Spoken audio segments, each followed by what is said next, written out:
안녕하세요. 미아입니다. 지금까지 피부와 모발의 구조에 대해서 열심히 공부를 하셨을 텐데요. 이제 그 피부와 모발을 어떻게 분석할지, 그 상태를 어떻게 분별할 수 있는지 그 점에 대해서 같이 살펴볼게요. 피부의 상태 분석 먼저 살펴보겠습니다. 피부의 유형별 특징을 나눠놨는데요. 총 7가지 유형으로 나눴어요. 먼저 가장 정상적인 중성 피부입니다. 가장 이상적인 피부로 유분, 수분 밸런스가 좋고요. 혈관 분포가 일정해서 혈액순환과 신진대사가 원활하고 계절, 연령, 생활 습관 등에 따라서 피부 상태가 변합니다. 그리고 피지선과 한선의 활동도 정상적인 상태가 정상 피부 유형입니다. 그러면 피부 유형 중에 건성은 어떨까요? 건성은 각질층의 수분 함량이 10% 미만인 피부를 건성 피부라고 해요. 피지 분비량 감소로 건조해지는 거고요. 노화 피부, 아토피 피부로 확장될 수 있는 피부입니다. 다음은 건성의 반대인 지성 피부입니다. 피지 분비량이 많고 모공이 크다는 특징을 가지고 있고요. 이 지성 피부는 여드름 피부로 확장될 수 있는 피부예요. 다음은 복합성 피부인데요. 2개 이상의 피부 유형을 가지는 피부 유형입니다. T존은 지성 피부, U존은 건성 피부의 특징을 가지고요. 호르몬, 외부 환경의 영향을 많이 받는 피부 유형이에요. 다음은 민감성 피부입니다. 내외부 요인에 의해서 피부가 쉽게 붉어지거나 민감하게 반응하는 피부를 민감성 피부라고 하는데요. 노화 진행이 빠르거나 쉽게 염증이 발생한다는 특징을 가지고 있어요. 다음은 여드름 피부입니다. 건성과 지성 피부가 여드름 피부로 확장될 수 있다고 했는데요.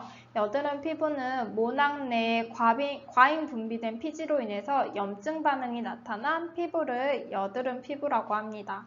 피지 분비 증가나 모공 폐쇄, 세균 증식, 스트레스 등 다양한 원인으로 여드름이 발생하게 되는데요. 여드름 피부에서 나타날 수 있는 여드름의 종류에 대해서 저희가 공부를 하고 넘어가야 돼요. 먼저 면포가 있습니다. 좁쌀 모양의 비염증성 여드름입니다. 그래서 개방면포와 폐쇄면포가 있는데 저희 잘 알고 있는 단어 블랙헤드, 화이트헤드가 이 면포에 해당이 되고요.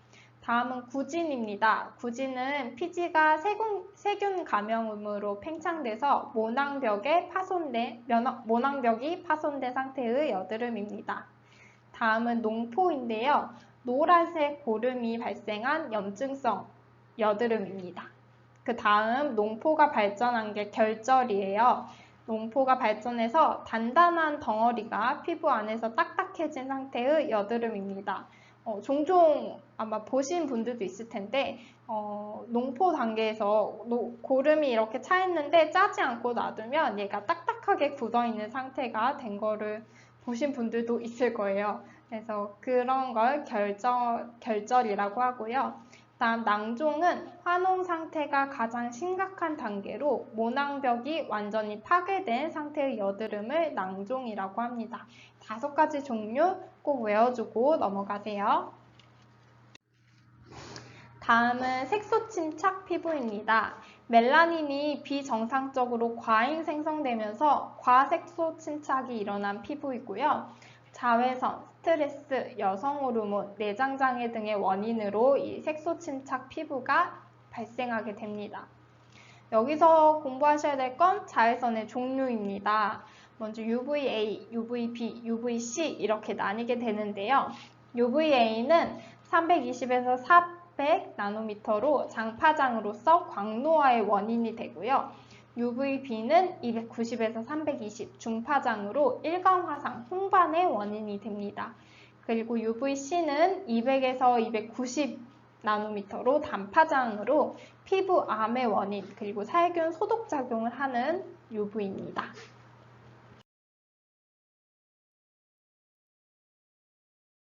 이제 피부 유형을 알아봤으니까 피부 분석 방법에 대해서도 살펴볼게요. 4가지 방법인데요.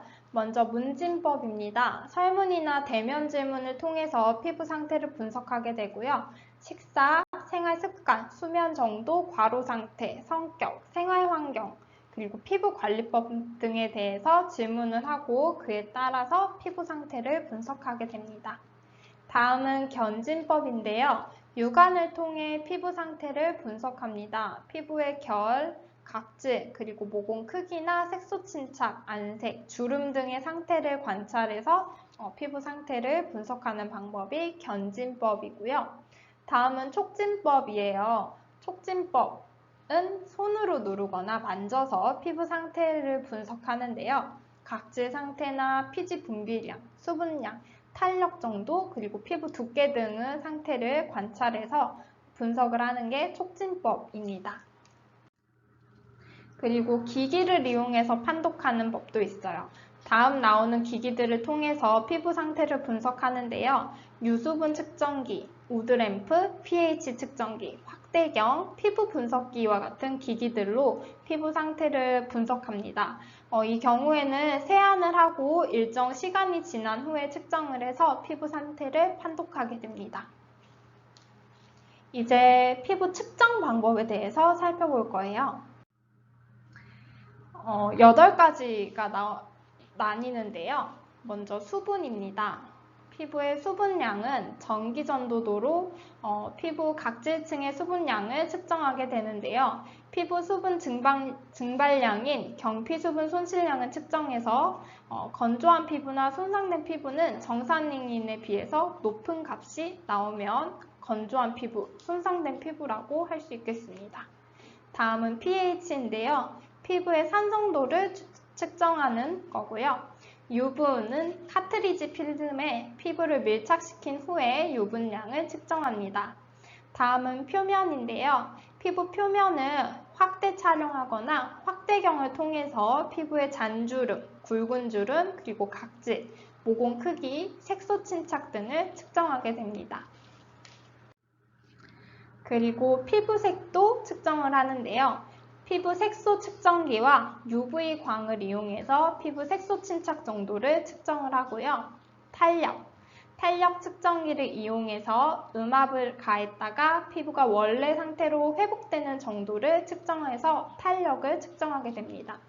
다음은 홍반인데요. 헤모글로빈 수치를 통해서 붉은기를 측정합니다. 마지막은 주름에 대해서 측정을 하는데요. 레플리카를 이용해서 피부 주름 분석을 측정하고요. 피부 표면 형태를 측정하게 됩니다. 이제 모발로 넘어가 볼까요? 모발의 상태는 크게 3가지로 분류가 되는데요. 먼저 정상 두피입니다. 두피가 투명하고 각질이나 피지가 깨끗한 상태, 그리고 모공 한 개당 2~3가닥의 모발이 존재하고요. 모발의 굵기가 일정한 상태를 정상 두피라고 합니다. 다음은 탈모인데요. 하루에 약 120에서 200가닥의 모발이 지속적으로 빠지는 현상이에요. 탈모의 원인으로는 다양하게 있는데요. 유전, 호르몬, 스트레스, 식생활 습관, 파마, 드라이, 염색과 같은 모발 공해, 지루성 피부염, 건선, 아토피와 같은 피부 질환이나 항암제 치료 역시 탈모의 원인이죠. 그리고 방사선요법, 염증성 질환도 탈모의 원인이 됩니다. 종류를 보시면 남성 탈모증, 여성 탈모증에 더해서 원형 탈모증, 지루성 탈모증, 산후 휴지기 탈모증, 노인성 탈모증 등 여러 가지가 있어요. 다음은 비듬에 대한 내용인데요. 표피세포의 각질화에 의해서 떨어진 쌀겨 모양입니다. 가려움증을 유발하고요. 이 비듬이 탈모의 원인이 되기도 합니다. 비듬이 생기는 이유는 두피 피지가 과다 분비되거나 호르몬의 불균형, 그리고 두피세포의 과다 증식, 스트레스, 과도한 다이어트가 이 비듬이 생기는 원인이 되는 거예요. 이 비듬이 생기다 보면 탈모도 같이 오게 되겠죠. 그리고 말라세지아가 방출하는 분비물이 표피층을 자극해서 비듬이 생기기도 합니다. 이제 모발 진단 방법에 대해서 살펴볼게요. 마지막 부분인데요. 먼저 모발 당김 검사입니다. 모발을 두 손가락으로 집어 당겨서 탈모 증상을 판단하고요. 모 주기 검사는 포토트리코그램을 통해서 모발의 성장 속도와 밀도를 종합적으로 모발 상태 분석을 하게 됩니다. 모 간 검사는 모발에 붙어있는 피부를 모아 염색 후에 현미경으로 모근과 모구를 관찰을 하는 거고요. 조직 검사는 4mm 펀치를 이용해서 모 유두가 포함된 조직을 채취해서 상태를 분석하는 방법입니다. 마지막 모발 분석은 모발의 전반적인 상태를 종합적으로 판단하는 걸 모발 분석이라고 해요. 이렇게 피부와 모발의 분석 방법과 그리고 유형의 종류까지 나눠봤습니다. 이 부분은 아무래도 4단원에서 처음 다루는 내용이다 보니까 조금 생소할 수도 있지만 저희가 알고 있는 단어들도 굉장히 많이 나왔었잖아요. 그러니까 너무 어렵게만 느끼시지 마시고 여러 번 돌려보시면서 반복적으로 공부해보시면 도움이 많이 될 것 같네요. 다음에 전 또 만날게요. 안녕.